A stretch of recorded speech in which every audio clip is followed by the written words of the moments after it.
Hi there, my name is Becca Feeken, and I'm a licensed designer with Spellbinders, but I'm also a legacy crafter.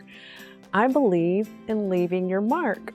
So what I'm going to be teaching is a way to leave your mark. I have created a series of mini albums that are mix and matchable with all of the other things that I've designed. Did it because people asked for it, and I felt like I wanted a bigger space than a card space. So I've created a mini album so that you can share your story.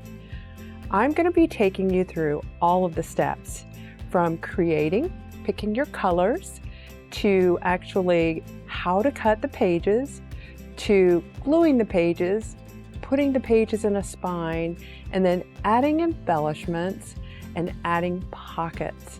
Beyond that, 2 flowers that are able to go in the album, and I'll be showing you how to make those as well.